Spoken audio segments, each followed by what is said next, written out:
आप हैं बिहार संवाददाता के साथ और मैं हूं मनोज चतुर्वेदी। मोहन यादव मध्य प्रदेश के मुख्यमंत्री को सीधे सुनवाते हैं आपको क्या कुछ कह रहे हैं। बिहार के यादव समाज को संबोधित करके किस तरीके से भाजपा के खेमे में लाएंगे ये तो मोहन यादव के ऊपर निर्भर करता है, क्योंकि भाजपा ने बड़ी सटीक चाल चली है मोहन यादव को मुख्यमंत्री बनाकर मध्य प्रदेश का। और ये भी कहा जाता है कि मोहन यादव अभी तक देश में जितने भी मुख्यमंत्री हैं उनमें सबसे काबिल हैं, सबसे ज्यादा पढ़े लिखे हैं। सुनाते हैं आपको मोहन यादव को। मालूम है कि हम और आपके बीच का जो रिश्ता है वो शब्दों से ज्यादा भाव का है। कुछ मैं कहूँ कुछ आप कहो, जो मैं ना कह सकूँ वो आप अंदर से कह रहे हो और जो आप कह रहे हो मैं सब समझ रहा हूँ, इसमें कोई अंतर नहीं है। हमारे इस अवसर पर बहुत अच्छे संचालन कर रहे हैं प्रोफेसर अनिल जी, अभिनंदन करें महासचिव अनिल जी का। वाकई अभिनंदन करने लायक अनिल जी का जो मंच का संचालन है, उसका अनुशासन है, अपनी बात को भी बहुत सुव्यवस्थित रूप से रख रहे हैं। मैं भी सौभाग्यशाली हूँ, माता सीता की जन्मस्थली बिहार में आकर के मैं आप दोनों को सभी को हाथ जोड़ करके प्रणाम करता हूँ। जगत जननी माँ, भगवान राम का वर्तमान का स्वरूप जिस प्रकार से दुनिया में पूजा गया, हम कल्पना करें कि भगवान राम के साथ जीवन में जब तक माता सीता नहीं जुड़ी तो राम जी का स्वरूप किस प्रकार का था, लेकिन सीता जी के आने के बाद पूरा जीवन सीता जी और सीता जी के बाद का काल भी राम जी का जो जीवन आया वो वाकई माता जी के कारण से आया है। ऐसी पवित्र धरती पर मैं प्रणाम करता हूँ, अभिनंदन करता हूँ।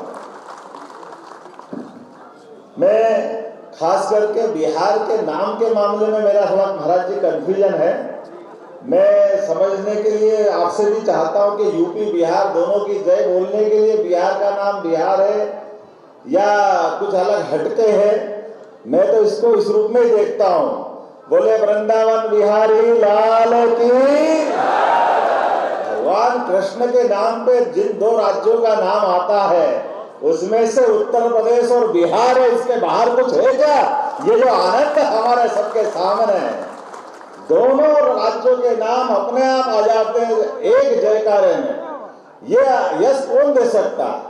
ये केवल एक ही नाम दे सकता है जिसका एहसास हम सबको है। मैं तो सौभाग्यशाली हूँ जिस धरती पर बात कर रहा हूँ, ये भगवान महावीर स्वामी की धरती है, जिनके आधार पर बिहार की अलग पहचान बनती है। सम्राट अशोक की धरती है। सम्राट अशोक का मध्य प्रदेश और उज्जैन से खास करके एक अलग रिश्ता रहा है। अशोक 10 साल तक उज्जैन में कुमार करके थे तत्कालीन समय में, जिनकी संघमित्रा और महेंद्र 2 संतानें भी हुई थी। और ये हजारों साल से अपना मध्य प्रदेश और बिहार का रिश्ता रहता आया है।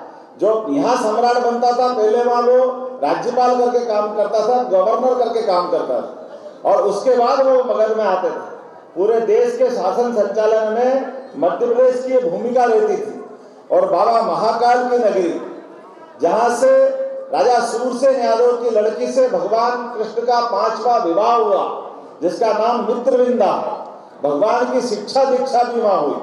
कई बार कोई लोग अपने समाज को कहते कि शिक्षा की बात का महत्ता बताएं, तो जरूर बताना चाहिए, माननीय न्यायमूर्ति जी ने भी कही है। लेकिन शिक्षा के मामले में हमारा समाज कितना जागृत है, इसका उदाहरण 5000 साल पहले भगवान कृष्ण के काल से भी जुड़ता है। जब भगवान ने कंस का वध कर दिया, और ऐसा दुनिया का कोई उदाहरण नहीं है जब कोई सत्ताधीश का वध करे और वो सत्ता की कुर्सी पर न बैठे, वो केवल यादव समाज से निकले भगवान कृष्ण है, जिन्हें आगे बढ़ करके शिक्षा को महत्ता देते हैं, बजाय वो सिंहासन रूढ़ होने के।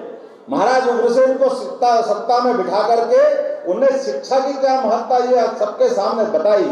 और हमको सबको मालूम है, एक ऐसे विद्यार्थी के नाते से भी उनकी पहचान है जो 5000 साल पहले उज्जैन में शिक्षा ग्रहण करने गए।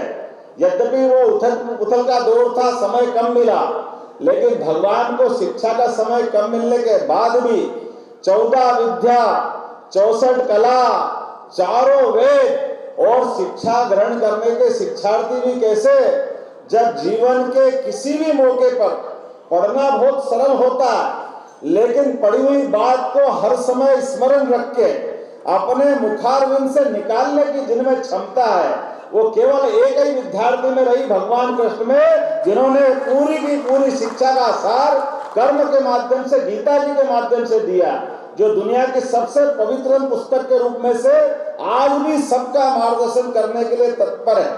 कोई भी क्रांतिकारी हो, कोई भी आजादी के सिपाही हो, अगर गीता नहीं पढ़ी तो उसको लगता है जीवन अधूरा है। महात्मा गांधी से लगा करके हमारे तमाम क्रांतिकारी और दुनिया के सभी लोग जीवन में किसी मार्ग में बढ़ना, जिनने भी बड़ा संकल्प किया, गीता सदैव उसका पाथेय बनकर मार्गदर्शन करती रही है।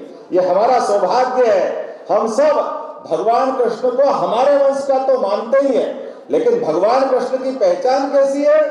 पूरे समाज के अंदर जहां कोई अव्यवस्था दिखे, जहां कोई अधर्म की बात दिखे, अगर किसी ने आगे बढ़कर अधर्म के खिलाफ संघर्ष करने का माद्दा उठाया तो वो केवल एक वो भगवान कृष्ण है, जिनने अपने जीवन को आगे लगा करके सबके सामने खड़े होकर के धर्म की स्थापना के लिए सबसे पहले कदम बढ़ाया। हमारा धीरे से क्यों बोल रहे, जोर से बोलो गोपाल कृष्ण भगवान की जयकारा हो तो ऐसा हो गगनचुंबी हो, आनंद आना चाहिए कि हाँ, हम जिनका जयकारा लगा रहा है वो जयकारे का आनंद हमको आ रहा कि नहीं आ रहा। और आप सब तो सौभाग्यशाली हो। बिहार के लोगों के लिए तो कई कई कारणों से मैं प्रणाम करता हूँ, आपका आनंद महसूस करता हूँ। मैं माँ क्षिप्रा के तट से आकर के गंगा के तटवासियों को प्रणाम करके उसका स्पंदन महसूस कर रहा हूँ, उसका आनंद महसूस कर रहा हूँ। यह एहसास मुझे है कि जिस प्रकार का समय चल रहा है, इस बदलते समय में वाकई हम सब देख रहे हैं कि लोकतंत्र को सच्चे अर्थों में जिंदा रखने में आज के समय में हमारे अपने समाज की भूमिका बहुत बड़ी है और उस भूमिका को हम सब समझते हैं। ये अलग बात है कि हमारे उस भूमिका में से कई अर्थ निकालते रहते हैं। मैं उनकी परवाह भी नहीं करता, वो निकाले, उनको जो निकालना।